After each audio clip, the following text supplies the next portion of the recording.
अस्सलाम वालेकुम वरहमतुल्लाहि वबरकातुहू। Welcome to conceptualize. अच्छा, शेयर्स पे बात करते हैं कि शेयर्स क्या होते हैं।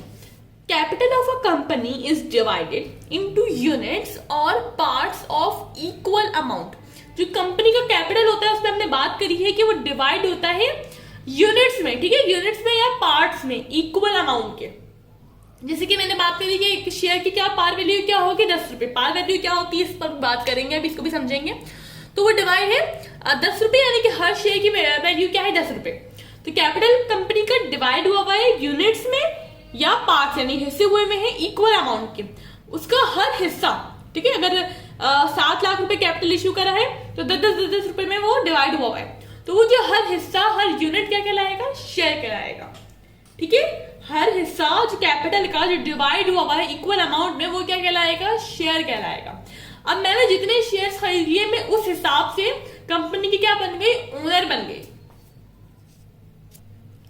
अब शेयर्स की वैल्यू पे बात करते हैं। हमने शेयर समझ लिया, शेयर क्या होता है, हर हिस्सा जो कैपिटल का हमने डिवाइड करा हुआ है उसको हम शेयर कहते हैं। ठीक है, अब फेस वैल्यू या पार वैल्यू, एक वैल्यू जो कि शेयर सर्टिफिकेट पे लिखी हुई है। ठीक है, शेयर की जो वैल्यू लिखी हुई है उसको पार वैल्यू कहते हैं। ये भी हमारे पास अथॉरिटी जो है वो डिसाइड करती है। बुक वैल्यू, वैल्यू जो कि कंपनी की बुक्स है ना उसमें लिखी हुई है। ठीक है, बुक वैल्यू वो वैल्यू जो कि कंपनी की बुक्स में लिखी हुई है। मार्केट वैल्यू वो वैल्यू जिस पर शेयर्स ट्रेड किए जाते हैं। ट्रेड मतलब क्या, खरीदे या बेचे जाते हैं। अच्छा, मार्केट कौन सी, क्या आलू और प्याज की मार्केट, नहीं, SECP।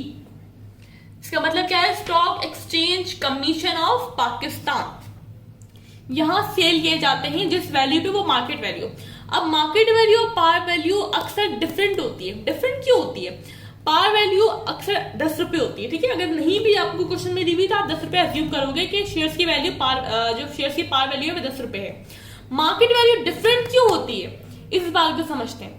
मार्केट वैल्यू, अब कंपनी जब ग्रो कर रही है, ठीक है, कंपनी की एक अपनी वैल्यू है, कंपनी ग्रो कर रही है, बहुत अच्छा काम कर रही है, तो वो क्या करेगी, अपनी शेयर्स की वैल्यू को बढ़ा देगी। ठीक है, अब उसकी वैल्यू बढ़ गई है, अब वो बढ़ा देगी अपनी शेयर्स की वैल्यू। तो हो सकता है पार वैल्यू 10 रुपए है तो मार्केट वैल्यू क्या हो, 15 रुपए हो, 20 रुपए हो।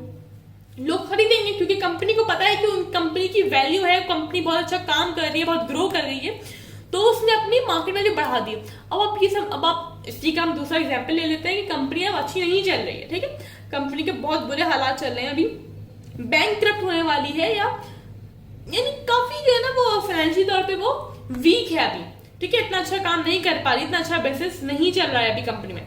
तो क्या होगा, face value market par value से जो मार्केट वैल्यू है वो कम भी हो सकती है, यानी ये ज्यादा भी हो सकती है पार वैल्यू से और कम भी हो सकती है पार वैल्यू से।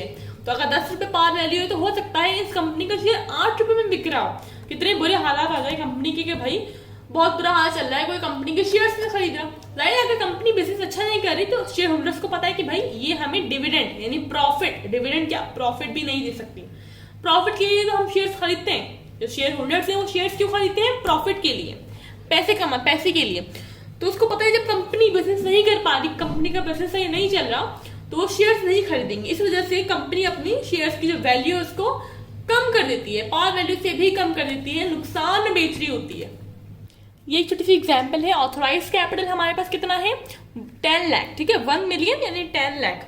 ठीक है, जब बहुत ज्यादा होता है, ये आपको सिर्फ एग्जांपल के लिए छोटा अमाउंट लिया गया है। तो जो ऑथराइज कैपिटल यानी कि अथॉरिटी हमें जो दी गई है, यानी कि जो हमें जितना कैपिटल इश्यू करने की परमिशन है वो कितनी है, 10 लाख। अभी हमारे पास इश्यूड कैपिटल में क्या लिखा हुआ है, 7 लाख। इसका मतलब हम 10 लाख तक इश्यू कर सकते हैं। फिलहाल हमने 7 लाख इश्यू करा है। एक शेयर की वैल्यू मैं 10 रुपए रखती हूँ और मुझे चाहिए टोटल 7 लाख रुपीज, तो मुझे कितने शेयर इश्यू करने पड़ेंगे अगर एक शेयर की वैल्यू 10 रुपए है। ये नंबर ऑफ शेयर्स, ये बहुत बेसिक सा फॉर्मूला है, बस सिंपल सा फॉर्मूला है। 7 लाख हमें कैपिटल चाहिए था, एक शेयर की वैल्यू 10 रुपए है। ठीक है, पार वैल्यू। तो इस हिसाब से हमें 70,000 शेयर्स इश्यू करने पड़ेंगे 7 लाख कंपनी में लाने के लिए।